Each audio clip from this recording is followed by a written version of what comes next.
जो पांचवा जो दशमूल है, तो भक्तिविनोद ठाकुर जी ने लिखा है कि स्फुल्लिंगा रिद्धाग्नेरिव चिद अनवु जीवनिचया धेर सूर्यस्यैवा पृथगपि तु तद्भेद विषया वशे माया यस्य प्रकृतिपतिरेवेश्वरैः सजीवो मुक्तोऽपि प्रकृतिवश योग्य स्वगुणतः।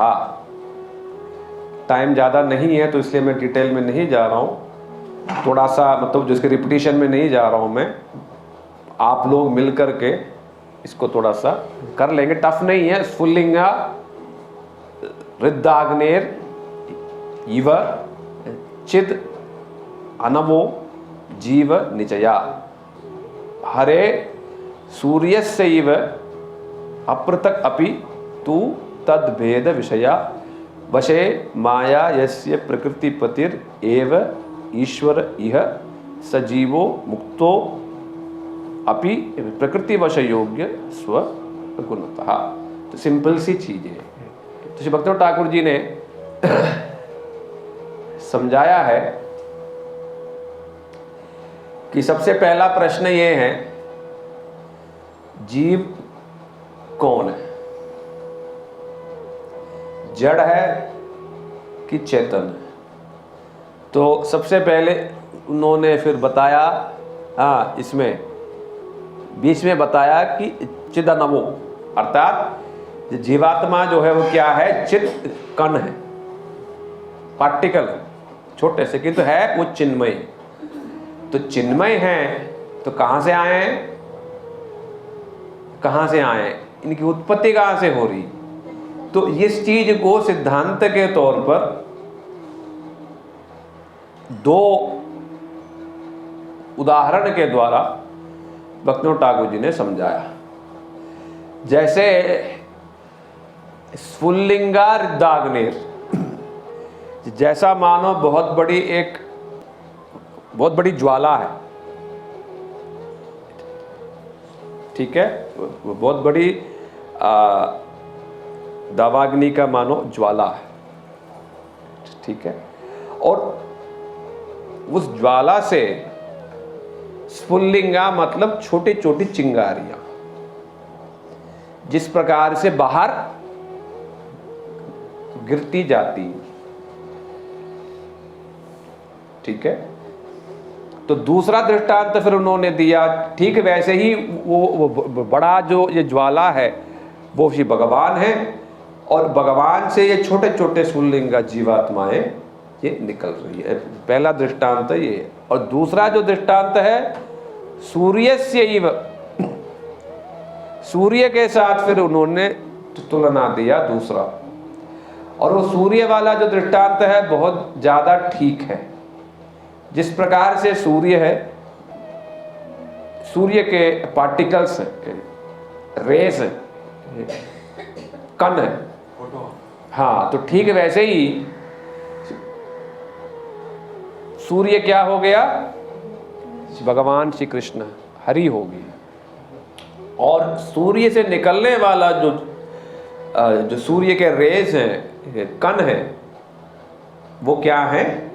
जीवात्मा है, ठीक है। तो ये दृष्टांत में क्या है? ये दृष्टांत में फिर बताया गया कि जिस प्रकार से वो जो सूर्य के रेस हैं, कण है, सूर्य से भिन्न तो नहीं है,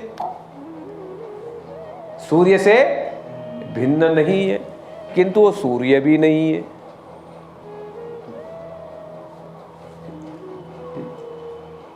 ठीक है। सूर्य सेवा पृथकपि, सूर्य से भिन्न नहीं है, तो भी तद भेद विषय, तो भी वो सूर्य नहीं है, सूर्य से भिन्न है, किंतु सूर्य के बिना उनकी स्थिति भी नहीं है। तो ये चित्तकण कुल मिला के ये भगवान से निकले हैं। जैसे भगवान सूर्य है, हम उनके छोटे छोटे कण हैं। कितने कण हैं? कोई गिनती नहीं, कोई लिमिट नहीं है इस चीज की, ठीक है।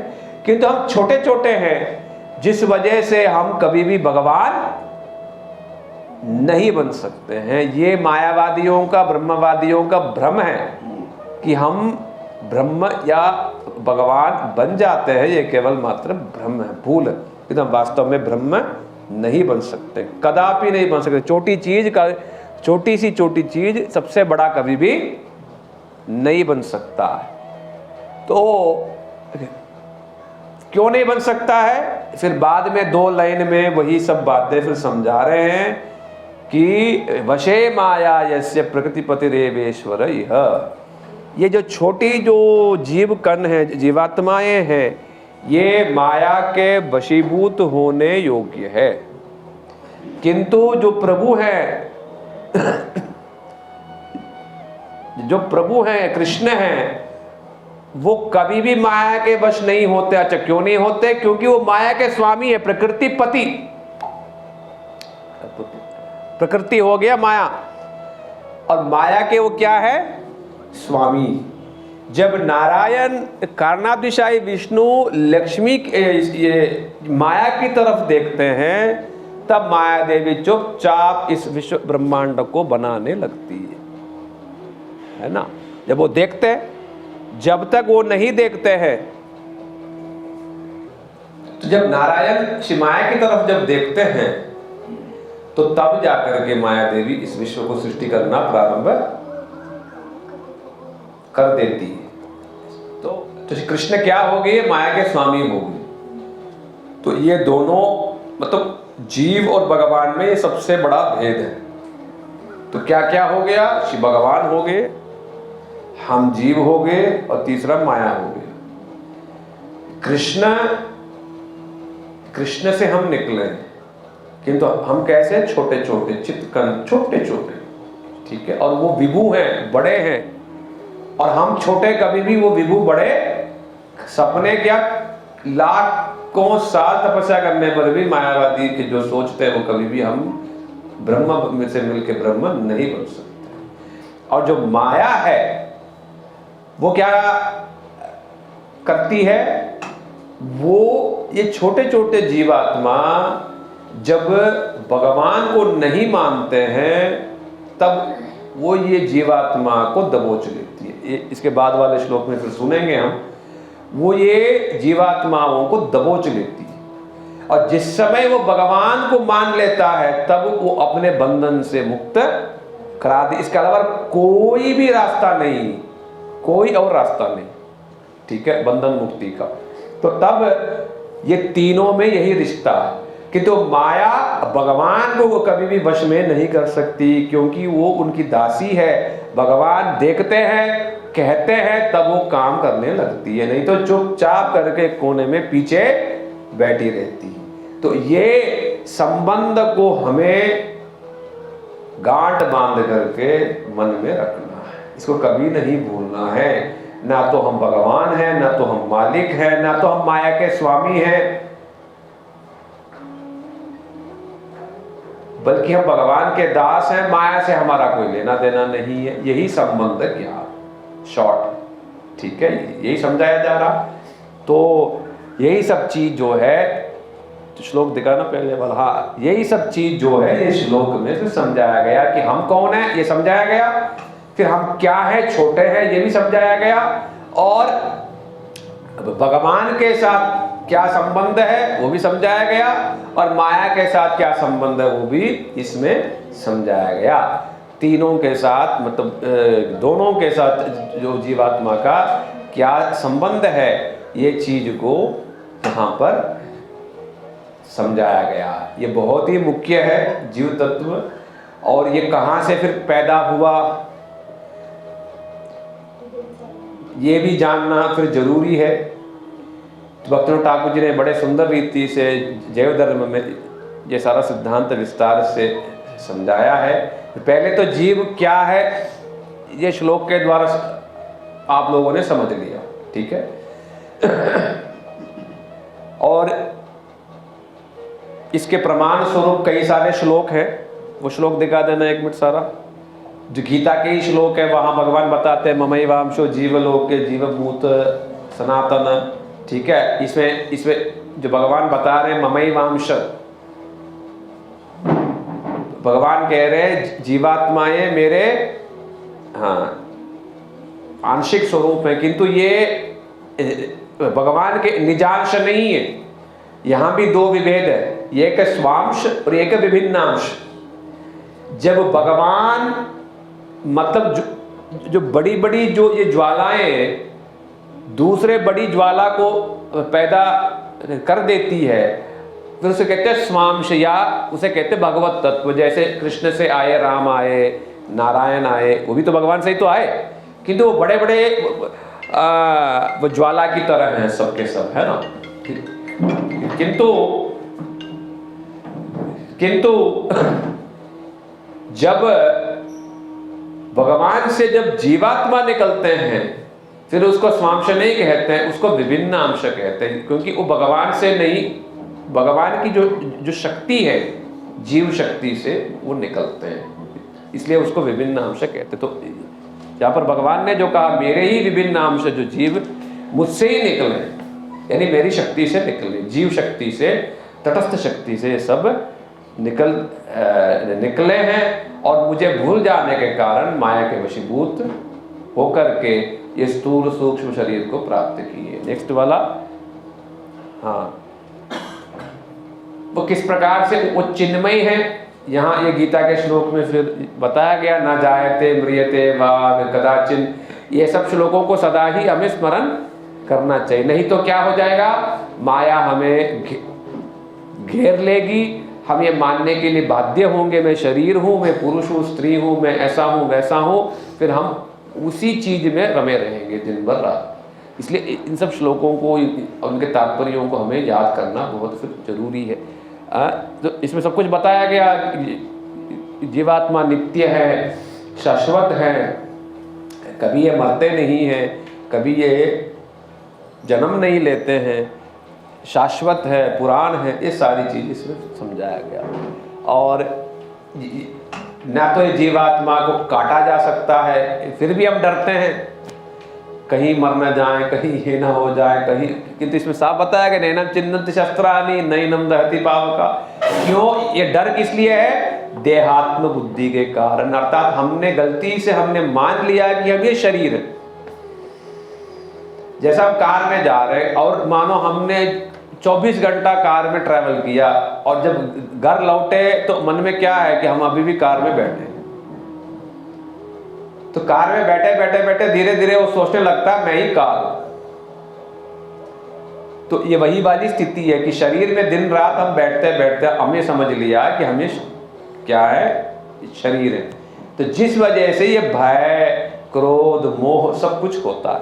तो यहां पर बताया गया है कि ये शरीर को काटा जा सकता है, किंतु जीवात्मा को कभी न काटा जा सकता, न मारा जा सकता है। तो इसलिए किस बात का भय, कोई भय नहीं है कि नहीं। जब तक इन चीजों को नहीं समझोगे ये भय नहीं जाएगा कभी भी कोई चीज। नेक्स्ट वाला, हाँ, इसमें भी वही सब चीज है।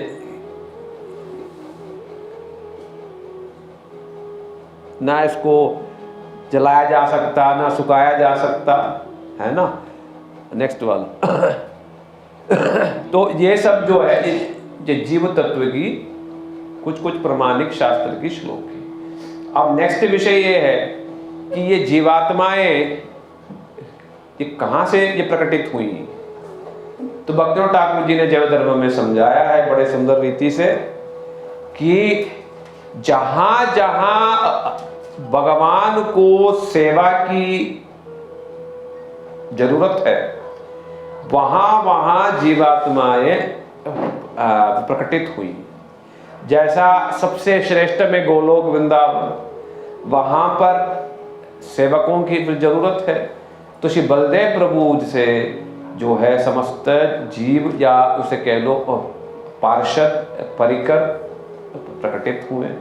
वो केवल गोलोक तक सीमित हैं, और जो द्वारका में हैं वो महासंकर्षण से वो निकले हैं सबके सब, वो वहां तक सीमित हैं। और जो वो वैकुंठ आदि लोकों में वो संकर्षण से निकले हैं, वो सबके सब पार्षद हैं। और ये सारे जीव हैं, पार्षद हैं, किंतु ये शुरू से ही ये भगवान को मानते हैं। इसलिए माया के वश ये कभी भी, माया को इन्होंने कभी देखा ही नहीं ये सब चीज। और भगवान ने विशेष ट्रीटमेंट के लिए इस संसार को फिर बनाया कि जो लोग मुझको नहीं मानते हैं, तो वो जो जीवात्मा जो है वो कारणातिशायी विष्णु, जिनसे ये विश्व की सृष्टि इत्यादि प्रारंभ हुआ है, वो कारणातिशायी विष्णु से, जो कि संकर्षण के ही, बलदेव प्रभु के ही जो प्रकाश है, उनके नेत्र दृष्टि से कई सारी जीवात्माएं प्रकटित हुई है, जिनमें से हम सारे लोग यहाँ पर पहुंचे।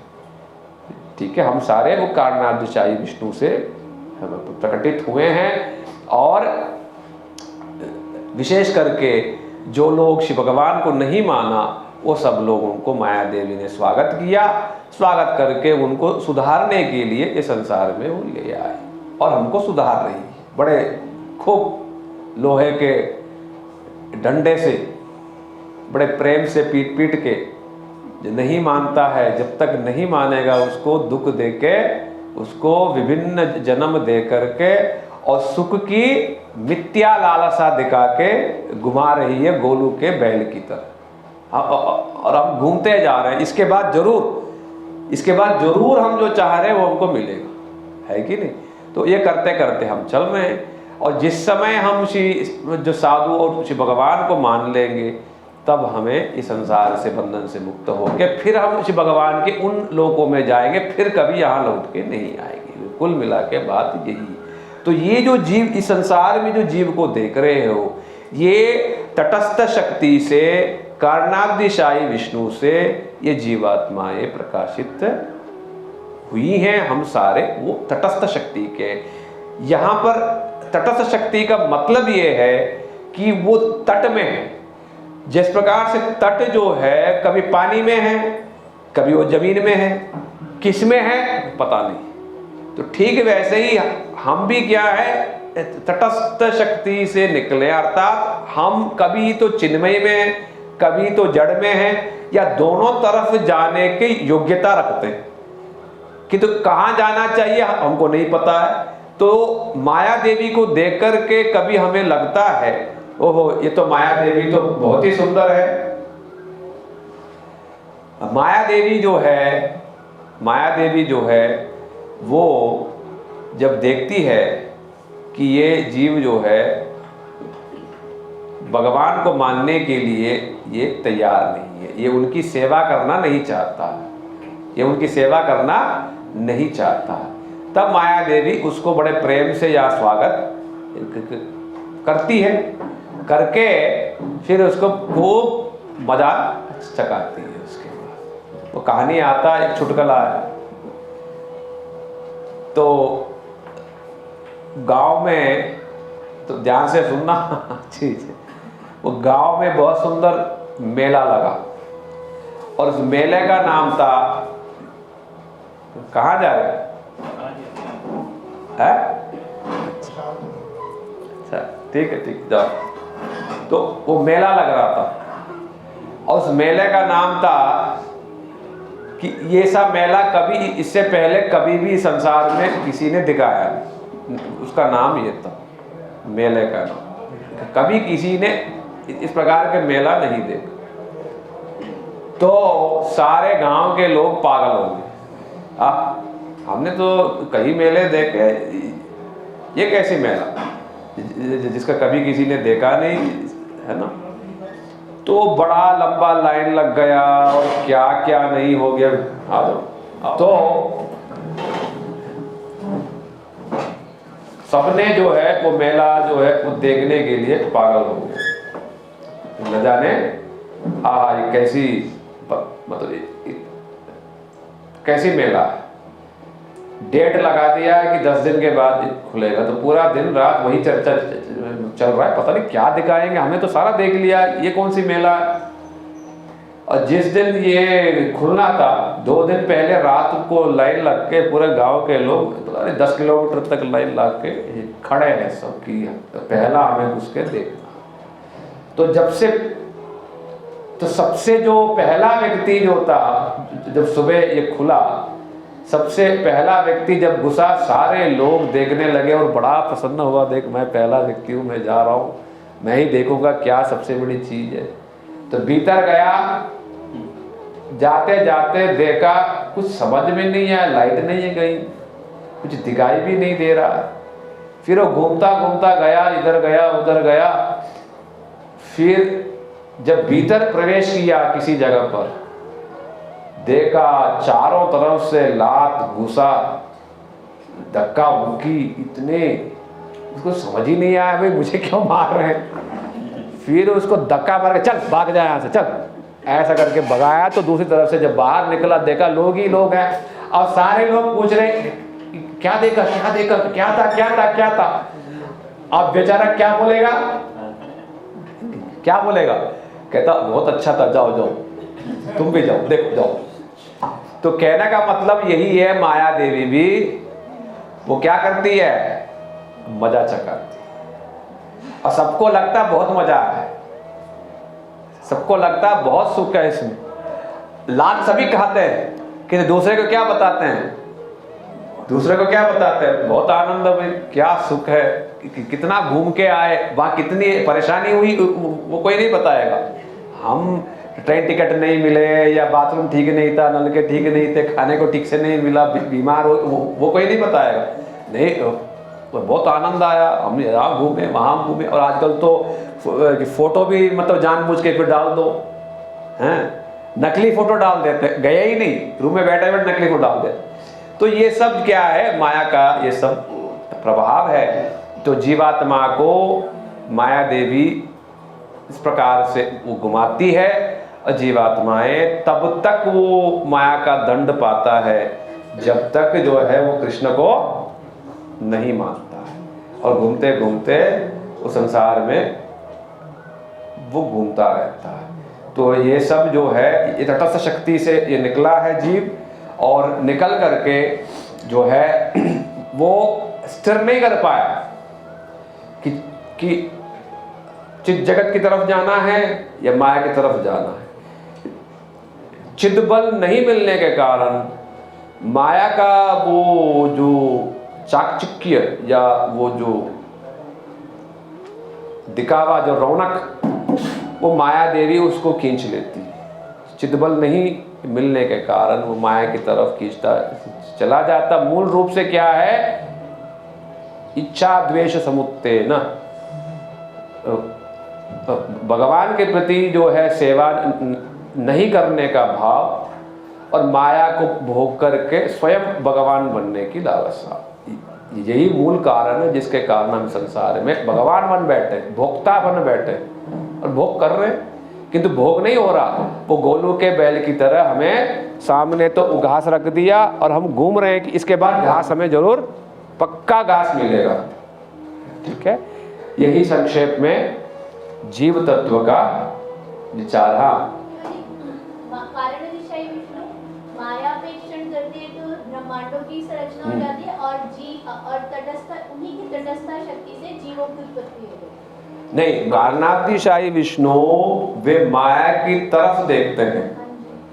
देखने का मतलब ये है कि सिग्नल देते हैं कि अब काम शुरू करो। फिर काम करती है माया, फिर माया के परिणाम से, काम से ये सब परिणाम देखने को मिलता है। और दूसरी तरफ कारणातिशायी के नेत्र से छोटे छोटे, जैसा जो सूर्य और सूर्य के किरण कण बताया ना, वैसे ही छोटे छोटे जीवात्माएं उनसे निकल के प्रकाशित होते हैं। और वो कौन है, वो संकर्षण के ही प्रकाश है, या बलदेव प्रभु के। अच्छा, जितने जो जीव हैं ना, वो बलदेव प्रभु, मतलब स्वयं श्री बलदेव प्रभु या बलदेव प्रभु के प्रकाश, मूल संकर्षण, महासंकर्षण, संकर्षण और ये कारणातिशायी विष्णु, इन सब से समस्त जीव तत्व निकले। ठीक है, क्योंकि हम श्री बलदेव प्रभु से निकले हैं, इसलिए जिस प्रकार से बलदेव प्रभु सभी रसों में, पांचों रसों में सेवा करते हैं, इसलिए जीवात्मा में भोक्ता वृत्ति नहीं, यानी भगवान वृत्ति कभी नहीं हो सकता। वो हमेशा क्या है, बलदेव प्रभु की तरह सेवा वृत्ति या सेवक ही वो बन सकता, यही वजह। ठीक है, इसलिए हम क्या हैं, हम जीव नित्य कृष्णदास, जीवेर स्वरूप है कृष्ण नित्यदास। कृष्णेर तटस्था शक्ति वेदा वेद प्रकाश। चैतन्य महाप्रभु जी ने सारा सिद्धांतों को 2 लाइन में उन्होंने बता दिया। संक्षेप में जीव तत्व के बारे में हमने सुन लिया।